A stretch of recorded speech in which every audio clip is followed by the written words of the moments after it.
Udah masuk belum? Masuk kemana? Pintu coklat. Yeay.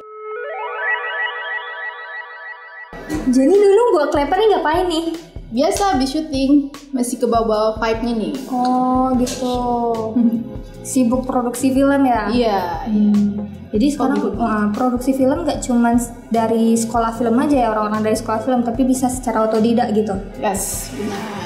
Emang apa sih pentingnya sekolah film dibandingkan otodidak? Ada nggak perbedaan antara sekolah film sama otodidak gitu? Sebenarnya dua-duanya bagus, bisa otodidak, bisa sekolah film. Tapi di sekolah film itu kamu lebih bisa ketemu banyak orang, kita bisa membangun link dari situ, kita bisa membangun tim. Terus kita juga belajar tentang teori, sejarah dan macam-macam. Jadi kita sebagai filmmaker tuh bisa lebih kritis lagi. Ya, ada teori dan ada prakteknya juga Iya, ya. makanya seimbang. Gitu. Kalau otodidak, kalau kamu memang orangnya bisa berteman dengan siapa saja nih, tiba-tiba kamu dekatin Joko Anwar gitu kan, belajar di bawah dia, it's okay, nggak perlu sekolah film juga nggak apa-apa. Yang penting kamunya. Nah, yang pertama televisi dan film.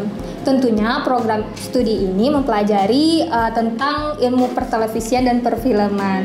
Nah, nantinya teman-teman juga akan belajar tentang praproduksi, produksi hingga pasca produksi. Di praproduksi nanti teman-teman bakal belajar tentang bagaimana cara bikin naskah, tentang membuat storyboard dan hal-hal yang berkaitan dengan manajemen produksi. Nah, di produksi nanti teman-teman bakalan turun langsung tuh ke lapangan untuk memproduksi film. Dan di pasca produksi nantinya teman-teman akan belajar tentang editing, baik itu editing suara maupun editing filmnya. Nah, untuk jurusan ini di mana aja sih tempatnya? Oh, banyak. Ya, universitas itu ada Universitas Pajajaran, ada ISI. ISI ini bukan isi gelas ya, Institut Seni Indonesia, teman-teman. Nah, umumnya ISI ini udah ada di setiap provinsi. Jadi kamu yang ketakutan tidak bisa ke Jakarta segala macam, kamu bisa pilih yang dekat dengan daerahmu. Terus ada Institut Kesenian Jakarta, terus ada LSPR. Lalu Universitas ulang aja. Universitas Multimedia Nusantara, bukan nasional. Ya, Nusantara. Universitas Multimedia Nusantara. Selanjutnya, yang mau jadi filmmaker, kamu juga bisa ke jurusan teater. Nah, kenapa jurusan teater? Kenapa? Ya kalau kita dengar teater itu pasti seni peran ya. Bayangannya kita bakal jadi aktor. Iya. Itu nggak apa-apa, itu benar juga. Tapi selain kita belajar seni peran, kita juga untuk mendukung peran tentu saja kita belajar tentang kostum, tata rias, terus ada gimmick-gimmick menari, ada tata panggung, blocking dan segala macamnya, dan hal-hal yang bersifat teknis seperti audio, tata lighting itu kan. Dan kamu juga potensi sebagai sutradara nantinya. Nah, itu tuh yang bakalan membawa kamu tuh masuk ke dunia perfilman. Jadi nggak cuman menjadi aktor atau aktris di teater di jurusan ini, tapi nanti teman-teman bisa juga menjadi sutradara. Yes. Karena teman-teman udah belajar bagaimana cara mendirect atau apa sih namanya mendirect tuh? Mendirect, mengarahkan. Oh, mengarahkan aktris atau aktornya. Seperti itu. Nah, untuk jurusan ini teman-teman dapat jumpai di Institut Seni Budaya, itu bisa di Aceh ataupun di Bandung. Ada ISI lagi nih, ISI. Ada di UGM, Universitas Lampung dan Universitas Jambi. Sebenarnya masih banyak lagi tuh universitas-universitas yang ada jurusan teater. Yep. Nah, selanjutnya nih jurusan seni pertunjukan. Nah, jurusan pertunjukan seni ini sangat umum, mulai dari tari, musik, teater, pokoknya yang berhubungan sama seni pertunjukan. Nah, di balik front stage-nya juga ada bagian backstage-nya. Itu mulai dari tata panggung, tata audio, tata lighting. Ya. Nah, ketika kita udah membahas hal-hal seperti itu tuh udah masuk tuh bagian industri perfilman. Sebagian teknisnya ya, benar-benar. Jadi kamu yang mau ke seni pertunjukan, kamu bisa ke Institut Kesenian Jakarta dan Institut Seni Indonesia. Benar. Biasa. Oke. Jurusan keempat bagi kamu yang ingin jadi filmmaker adalah digital film dan media production. Yes. Jadi itu ceritanya sama juga sama jurusan yang lain. Kamu tentu saja belajar film dari awal, dari penulisan naskah, terus desain produksi, terus ya dari seperti yang Mifta bilang tadi ya, Mif? Iya, dari pra, produksi, pasca. Tapi yang lebih menariknya lagi di jurusan ini kita juga bahas tentang distribusi. Nah, Nggak cuma dari pra aja produksi, tapi distribusinya juga Ya, ya. jadi ada bisnisnya juga, ada bagaimana manajemen produksi gitu. Untuk jurusan ini teman-teman bisa temui di International Design School yang ada di Yes. Jakarta. Dan cuman ini ya baru kita temui ya untuk jurusan Digital Film and Media Production. Ya, cukup panjang. Nah, selanjutnya ada jurusan DKV, Desain Komunikasi Visual. Nah, jurusan ini mempelajari bagaimana cara kita mengkomunikasikan pesan melalui visual maupun seni rupa. Nah, di sini nantinya kamu akan belajar bagaimana cara mengolah pesan secara informatif, komunikatif, efektif, dan juga kreatif. Kreatif itu yang penting. Ya, kreatif itu yang penting. Nah, di DKV sendiri penyampaian pesannya itu berbentuk visual, mulai dari warna, ruang, tekstur, dan hal-hal yang berkaitan sama penglihatan seperti itu. Visual. Ya, visual. Nah, DKV ini udah banyak universitas yang buka ya, karena dia emang jadi jurusan favorit. iya benar. Seperti di Telkom, BINUS, di UI, ITB juga ada, terus ITB nih, Institut Teknologi Bandung, tapi ada DKV. Terus kalau di luar Jawa kamu bisa ketemu sama UNP. Iya, juga Universitas Negeri Padang. Itu di Sumatera ya, tepatnya ya, Sumatera Barat. Iya, benar. Nah, selanjutnya apa lagi nih jurusannya? Jurusan ke-6 kita punya ilmu komunikasi. Nah, Hah. Mau ngasih tahu, lihat aja deh udah jurusan komunikasi. Capek jelasinnya. benar jurusan komunikasi, benar. Iya. Jadi intinya ilmu komunikasi ini kamu belajar tentang bagaimana mengolah pesan itu ya. Karena inti dari komunikasi itu adalah pesan. Mau itu dia interpersonal, kelompok, organisasi, dan media. Nah itu dia. Kajian film itu terletak di media. Benar. Dan kalau di ilmu komunikasi itu kamu bakal belajar tentang teorinya juga gitu, teori media yang nggak harus belajar tentang filmnya tok gitu. Nggak cuma ada teori ya, praktek juga ada di ilmu komunikasi. Itu dia, tentu saja. Tapi lebih banyak teori sih kadang. Benar. Terus beberapa kampus itu menerapkan film dan televisi kebalik. Televisi dan film.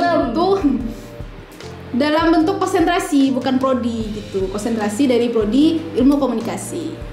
Nah, salah satu universitasnya yaitu Universitas Andalas. Nah, di Universitas Andalas ilmu komunikasinya memiliki konsentrasi televisi dan film. Nah, universitas yang ada ilmu komunikasinya ini banyak nih, mulai dari UI, USU, UNAN, apalagi nih, UGM, Unpad juga ada ya jurusan ilmu komunikasi, dan masih banyak lagi di beberapa universitas yang ada di Indonesia tuh. Yes. Oke, yang ketujuh. Nah, selanjutnya yaitu jurusan sejarah. Jurusan sejarah ini Belajar masa depan, enggak, belajar sejarah. Belajar sejarah dia. Ya benar-benar. Jadi jurusan sejarah ini kita juga mempelajari tentang kondisi masa lampau dan kondisi saat ini. Ada nggak kaitan masa lampau sama saat Ada ini? dong. Masa depan? Masa depan. Kita belajar kita belajar dari sejarah. Oke. Inilah. Jadi banyak orang yang menganggap sejarah ini membosankan. Iya. Padahal di ilmu sejarah itu kita bakal bertemu dengan hal-hal yang menyenangkan, seperti mengingat nama-nama tokoh, mengingat tentang peristiwa-peristiwa sejarah, hal-hal seperti itu. Tentu saja. Cerita masa lalu seperti itu ya. Nah, untuk jurusan sejarah juga ada nih bagian televisi dan filmnya, atau bagian film lah.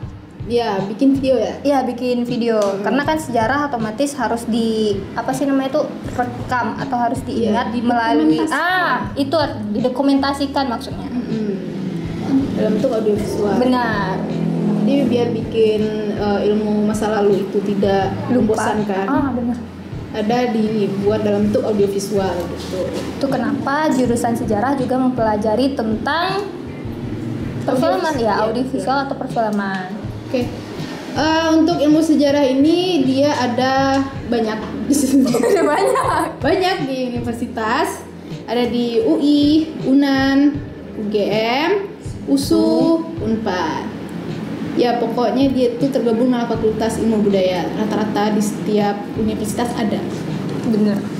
Yang kedelapan adalah Performing Art of Communication. Jadi di jurusan Performing Art of Communication ini, bagaimana kita berkomunikasi melalui seni pertunjukan. Nah, jadi dia mungkin agak beda tipis sama seni pertunjukan ya, cuma dia tuh lebih ke ada teori-teori komunikasinya yang dimasukkan. Iya benar. Itu nanti juga belajar tuh bagian dari ilmu komunikasi juga ya. Iya. Seperti creative writing. Kami juga belajar tuh di ilmu komunikasi. Voice for performance.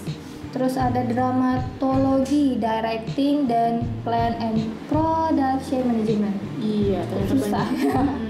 Mata kuliah ciri khas dari program Performing Art of Communication. Memang itu mata kuliah apa namanya? Mata kuliah terkhusus mereka.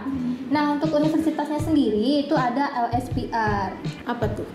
London School Public Relations. Oh ya, London School Public Relations yang ada di Jakarta. Yes. Nah, oke, selanjutnya ada jurusan bahasa Inggris. Nah, jurusan bahasa Inggris ini berbeda nih dengan sastra Inggris. Jurusan ini kita belajar tentang pengetahuan, kemampuan, dan keterampilan. Tentunya bahasa Inggris, bukan bahasa Indonesia ataupun bahasa yang lain ya. Iya. Nah, setiap mahasiswa jurusan bahasa Inggris selama studi dibekali pembelajaran bahasa Inggris mulai dari tingkat paling dasar hingga tingkat paling akhir.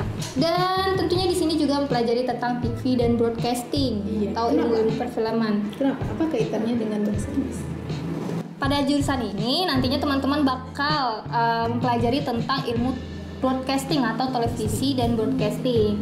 Dan ini menyentuh ranah produksi film ya. Nah, pada jurusan ini nantinya teman-teman bakal mempelajari ilmu broadcasting atau hal-hal yang berkaitan dengan TV dan broadcasting. Ya, berarti ada video makernya ya? Ada. Bisa lah ke Ya. filmnya. Bisa lah ya, itu film dikit gitu. Oke. Kalau udah belajar audio visual tuh bisa lah. Dan di mana sih adanya jurusan ini? Ada D3 PNP, terus ada D3 UGM. Emang khusus D3 ya semuanya? Iya. Emang khusus D3 tapi selanjutnya apa lagi nih, Nung? Oke, selanjutnya kita punya jurusan sastra Inggris. Jadi jurusan sastra Inggris ini untuk S1-nya ya, Mep? Iya, yang tadi yang D3 ya. Sekarang Yes. S1. Jadi di sini dia lebih fokus kepada karya sastranya atau teks-teks yang berbahasa Inggris. Dan Oh ya, di salah satu mata kuliahnya itu ada mata kuliah audiovisual. Di situ kamu bisa belajar tentang video maker dan di situ kamu juga bisa mempelajari hal-hal yang berbau film. kebau gitu loh film ya, kebau. Emang bau film apaan? Gak tau bau film. Coba cium keleparan dulu. Kebau nggak? Bau spidol. Anjir. Nah, untuk universitas yang ada sastra Inggris ini cukup banyak ya. Iya. Malahan di setiap universitas ada sastra Inggrisnya. Yaitu di yang ada Fakultas Ilmu Budaya tentu saja. Ya, kayak di UNAN, UGM, UI, UNPAD, dan masih banyak lagi teman-teman. Nah, selanjutnya yang terakhir yaitu jurusan fotografi. Nah, sesuai dengan namanya, jurusan ini nanti kita bakal belajar tentang teknik kamera. Nah, itu dia yang penting ya, Mep. Iya, itu yang penting, teknik kamera. Walaupun namanya fotografi. Baik itu di perfilman maupun di pertelevisian, nanti teman-teman harus mengetahui tentang teknik kamera. Karena itu hal dasar ya dalam sebuah dalam mempelajari dalam ilmu perfilman atau pertelevisian. Iya. Dan sebenarnya kalau kamu ahli dalam teknis kamera, kamu itu sangat dibutuhkan ya. Dibutuhkan untuk apa? Kameramen. Ya, kameramen maksudku. Jadi lulusan dari jurusan ini bakalan menjadi kameramen. Iya, bisa jadi kameramen, bisa jadi DOP, sinematografi, Iya. bisa jadi juga dan berpotensi menjadi sutradara. It's okay kalau dia punya skillnya. skill seni. Nah, gimana nih universitasnya di mana aja fotografi ini? Di mana-mana. Tidak tahu. Jadi ini masih sama ya, fotografinya ada di isi lagi, ada di IKJ, Institut Kesenian Jakarta, ada di Universitas Pasundan juga ada nih. Sunda nih. Dan masih banyak lagi sebenarnya teman-teman. Iya, benar sekali. Itu dia jurusan yang berpotensi bikin kamu jadi filmmaker. Tapi sebenarnya dunia film itu luas, Mip. Iya, luas. Ya, maksudnya dalam satu membuat film itu kita butuh yang namanya makeup artist, kita butuh yang namanya art director untuk bertanggung jawab atas properti di belakangnya ya. Jadi kita juga butuh seorang desain interior, jadi makeup artist, banyak bidang yang terlibat dalam pembuatan film. Benar sekali. Jadi bagi kamu jangan berkecil hati. Misalnya kamu udah, aku udah berkecimpung di dunia kedokteran, nggak apa-apa. Kamu bisa bantuin orang bikin naskah, atau kamu sendiri yang bikin naskah tentang kedokteran. Mantap kan guys? Ya, tetap masuk dunia film. Film itu menyenangkan. Lagi ya.